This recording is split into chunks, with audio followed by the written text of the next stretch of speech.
ఓం నమ శివాయ శ్రీమాత్రే నమః. మిత్రులకి, శ్రేయోభిలాషులకి, అలాగే నన్ను ఇంతగా ఆదరిస్తున్న యూట్యూబ్ ప్రేక్షకులందరికీ కూడా పేరు పేరు ధన్యవాదాలు.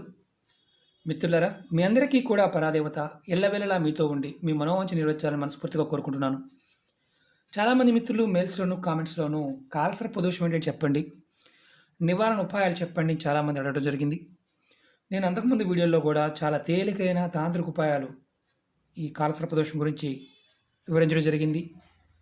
కానీ కొంతమంది అసలు కాలసర్ప దోషం అనేది లేదంటున్నారు కదా, అనేది అబద్ధం అంటున్నారు కదా, మరి దీనివల్ల కలిగే నష్టాలు ఏంటి, దానికి మన పండితులు ఏం చెప్పారు, జ్యోతిషశాస్త్రం ఏం చెప్పింది, ఎలాంటి స్థితిలో ఉన్నప్పుడు ఆ భావం కలుగుతుంది అనేది చెప్పారనేది చాలా క్లియర్గా పెద్దలు మెన్షన్ చేయడం జరిగింది. రాహువు, కేతువు ఛాయాగ్రహాలు. ఈ గ్రహాల మధ్యలో మిగతా 7 గ్రహాలు ఉన్నప్పుడు కాలసర్ప దోషం అనేది వస్తుంది. సవ్యమైన కాలసర్ప దోషం అంటే రాహువు, కేతువు మధ్యలో మిగతా 7 గ్రహాలు ఉన్నప్పుడు. అపసవ్యం అంటే కేతువు నుంచి రాహువు మధ్యలో ఉన్నప్పుడు అపసవ్యంగా చెప్తారు. ఇందుట్లో 12 రకాలైన దోషాలు ఉన్నాయి. మనం వాటి గురించి మాట్లాడటం అంటే అది పెద్ద సబ్జెక్ట్ కాబట్టి మనం టూకీగానే చెప్పుకుందాం. ఎలాంటి లక్షణాలు ఉంటే మనకి జాతకం తెలియదు, మన జాతకం ఎప్పుడు పరిశీలింప చేసుకోలేదు, కానీ కొన్ని సందర్భాల్లో మనం ఎదుర్కొంటున్న సమస్యలు బట్టి కూడా మన మీద ఎలాంటి గ్రహస్థితి ఉందో మనం తెలుసుకోవచ్చు. అలాగే చాలా తేలికైన ఉపాయం కూడా చెప్తాను, జాగ్రత్తగా వినండి, స్కిప్ చేయకుండా చూడండి. చాలా అద్భుతమైన సబ్జెక్ట్ ఇది. నేను టూకీగానే చెప్తాను, పెద్దగా చెప్పను. అలాగే మీకు ఈ వీడియో నచ్చినట్లు లైక్ చేయండి, నా ఛానల్ సబ్స్క్రైబ్ చేసుకోండి, గంట సింబల్ యాక్టివేట్ చేసుకోండి, 10 మంది మిత్రులకి షేర్ చేయండి. ఎవరికైనా సరే అంటే మామూలుగా కొన్ని సమస్యలు ఎదుర్కొంటూ ఉంటారు. రకరకాల 12 రకాల కాలసర్ప దోషాలు ఉన్నాయి, వాటికి రకరకాల పేర్లు ఉన్నాయి. జాతక చక్రంలో ఒక్కొక్క స్థానం నుంచి ఒక్కొక్క స్థానానికి సంబంధించి ఆ దోషాన్ని వస్తుంది శాస్త్రం చెప్పారు. మరి కాలసర్ప దోషం నుంచి బయటపడడానికి తేలికైన మార్గం ముందు చెప్తాను. ప్రతిరోజు మీరు మృత్యుంజయ మహామంత్రాన్ని గనక జపిస్తూ ఉంటే కాలసర్ప దోష ప్రభావం అనేది తొందరగా తగ్గుతుంది. రోజుకు 108 సార్లన్నా మృత్యుంజయ మహామంత్రాన్ని పఠించే అలవాటు చేసుకోవాలి, ఖచ్చితంగా మార్పు వస్తుంది. అలాగే ఇప్పుడు మనం సమస్యలు, ఎలాంటి సమస్యలు వస్తే మన రోజు అనుభవిస్తున్న సమస్యల్లో కాలసర్ప దోషం ఉందో లేదో తెలుసుకుందాం. మీకు ఎవరికైనా సరే, ఉద్యోగం చేసేవారు, వ్యాపారం చేసేవారు, ఎవరైనా కుటుంబ విషయాలు అంటే పెద్దల ఆస్తులు రోజు రోజుకి తరిగిపోతూ ఉన్నా, ఏ పని చేసినా మీకు గొడవలు అవుతూ ఉన్నా, అక్క చెల్లెళ్ళతోనూ అన్నదమ్ములతోనూ ఎప్పుడు గొడవలు అవుతూ ఉన్నా, అలాగే శత్రువులు అంటే మీకు బాహ్యంగానూ ఉంటారు, మీతో పాటు మాట్లాడుతూ వెనకాల గొయ్యలు తవ్వేవారు ఉన్నా, అలాగే మీరు జైలుకి వెళ్తూ ఉన్నా, పోలీస్ స్టేషన్లో కేసులు అవుతూ ఉన్నా, మీ పుట్టిన సంతానం బుద్ధిమాన్యంతో పుట్టిన, అలాగే కడుపులో ఉన్నప్పుడే పిల్లలు మరణించిన, పెళ్ళయిన తర్వాత వైవాహిక జీవితంలో ఆనందం లేకపోయినా, అంటే ఇద్దరి మధ్య సరైన సత్సంబంధం లేకపోయినా, అంటే భార్యాభర్తల మధ్య సరైన సంబంధం లేకపోయినా మీకు, అలాగే పుట్టిన పిల్లలకి అంగవైకల్యంతో పుట్టడం, సంతానం పుట్టిన తర్వాత వారితో మీరు ఎక్కువ ఇబ్బంది పడటం, కుటుంబంలో దీర్ఘవ్యాధులతో ఎప్పుడు బాధపడటం, ఒక్కొక్కసారి ఆపరేషన్ చేయించుకోవడం, తర్వాత ఆపరేషన్ చేయించుకున్న తర్వాత ఆపరేషన్ ఫెయిల్ అయ్యి చనిపోవడం, ఇలా జరుగుతూ ఉంది అంటే మీకు మీ జాతక చక్రంలో ఎక్కడో అంటే ఈ కాలసర్ప దోషం యొక్క ప్రభావం ఉందని అర్థం. ఇంకా చాలా ఉన్నాయి. అంటే మానసికంగా ఎప్పుడు ప్రశాంతత లేదు అనుకునేవాడికి కాలసర్ప దోషం ఉందని అర్థం. అలాగే యాక్సిడెంట్లు అవ్వడం, ఎప్పుడు అవమానాలు, మాకు బాగా అవమానాలు వస్తున్నాయండి, అవమానాలు జరుగుతున్నాయి అనేవారు కూడా వారి జాతకంలో కాలసర్ప దోషం ఉందనే అర్థం. మరి వీటిని ఎలా తొలగించుకోవాలి? మనం మంత్రజపంతో తొలగించుకోవచ్చు. వేద పండితులతో ఈ సర్పదోషానికి మనకి రాహుకేతువులకి జపం చేపించి 72,000 సార్లు అది మీరు ధారపోయించినా, మీకు వారు ధారపోసినా అది నివారణ జరుగుతుంది. అలాగే ఇంకా తేలికైన ఉపాయం చెప్తాను. మీరు నిత్యం, ఇంతకుముందు కూడా చెప్పాను, నిత్యం మీరు మృత్యుంజయ మంత్రాన్ని స్మరించినా మీరు దోషాల నుంచి బయటపడతారు. మీరు గుర్తుంచుకోండి, అసలు ఈ దోషం రావడానికి గల కారణం ఏంటి?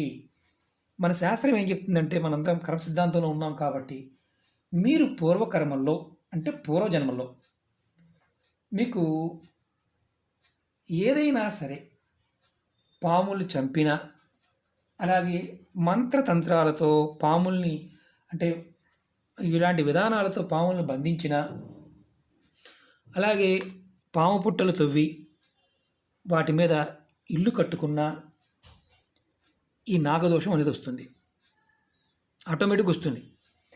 అలాగే మామూలుగా మీరు మామూలుగా ఈ కాలసర్పదోషం ఉన్నప్పుడు కాస్త ఓపిక ఉంటే మామూలుగా మనకి నాగప్రతిమల్ని ప్రతిష్ఠించి పూజ చేస్తూ ఉంటారు, అలా చేయవచ్చు. సుబ్రహ్మణ్య స్వామికి పూజ చేయొచ్చు. అలాగే మీకు వీలైనంత వరకు గోదానము, భూదానము అంటే నువ్వుల దానము, హిరణ్యాల దానము ఇలాంటివన్నీ కూడా ఇవ్వటం వల్ల మీకు దోషం తగ్గే అవకాశం ఉంటుంది. అలాగే అంటే కొంతమంది సంతానం కలగదు, వారికి కూడా ఈ దోషం ఉంటేనే అలాంటి లక్షణాలు ఉంటాయి, వారికి కూడా సంతానం కలుగుతుంది. అలాగే కులాభివృద్ధి కలుగుతుంది. అలాగే మీకు ఏదైతే చేస్తున్నారో పనులు అలాంటి వాటిలో కూడా మంచి అభివృద్ధి జరగడానికి అవకాశం ఉంటుంది. అలాగే బాగా తీవ్రంగా ఉందనుకోండి, మీరు అప్పుడు ఏం చేయాలంటే, మనకి శ్రీకాళహస్తి అద్భుతమైన శక్తి కలిగిన క్షేత్రం. మీరు శుక్లపక్షంలో పాడ్యమి రోజున శ్రీకాళహస్తి వెళ్ళండి, లేదంటే ముందు రోజే వెళ్ళండి.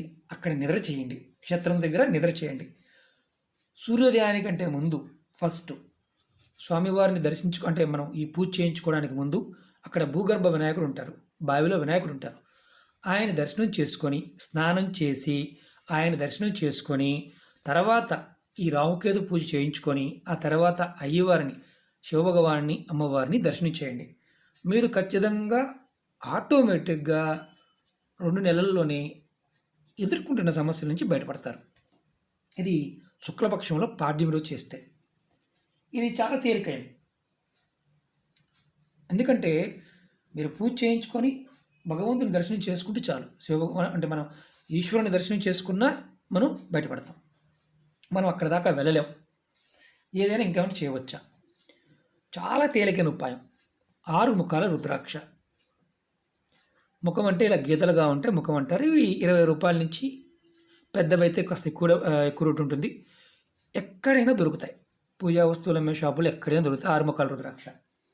ఇది విధి విధానంగా మీరు కొనుక్కొచ్చుకొని నీటితో శుభ్రం చేసి పంచామృతాలతో చక్కగా శుభ్రం చేసి శివాలయానికి తీసుకువెళ్ళి పూజ చేపించి మీరు మెడలో కానీ చేతికి కానీ కట్టుకొని ప్రతిరోజు కూడా మృత్యుంజయ మహామంత్రాన్ని 108 సార్లు జపం చేయండి. ఆడవారైనా మగవారైనా. ఆడవారికి మధ్యలో నెలసరి వస్తుంది కదా, అలాంటి ఇబ్బంది ఎలాంటి భయం పెట్టుకోమాకండి. మెడలో దారంతో వేసుకోవచ్చు, చెవుకు కూడా దిద్దుల్లా పెట్టుకోవచ్చు. అలాగే కుడి చేతికి ఇక్కడ మణికట్టుకు కూడా కట్టుకోవచ్చు, మొలకు మాత్రం కట్టుకోకూడదు. ఇది ప్రయత్నపూర్వకంగా చేయండి. మెల్లమెల్లగా మీకు ఈ సర్పదోషాలు, కాలసర్పదోషాల నుంచి బయటపడడానికి అవకాశం ఉంటుంది.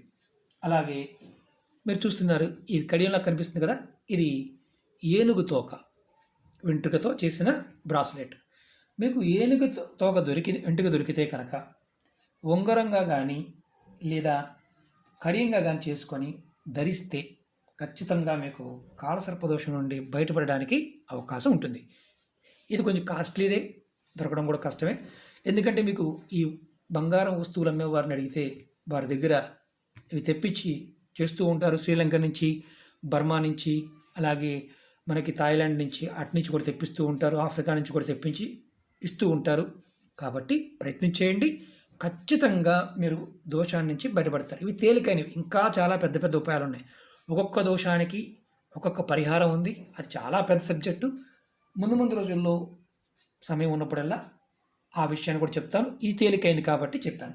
అలాగే మీరు ఎవరికైతే దోషం ఉన్నవారు మీకు వీలైనంత వరకు ఎప్పుడూ కూడా పాముల్ని చంపవద్దు, పాము పుట్టలని తవ్వవద్దు. అలాగే మీరు కార్తికేయుడికి పూజ చేయండి. మీరు పిల్లలకైతే కనుక కార్తికేయుడు అంటే మన కుమారస్వామి లాకెట్ దొరుకుతాయి, అది మెడలో వేయండి, ఖచ్చితంగా మంచి మార్పు రావడానికి అవకాశం ఉంటుంది.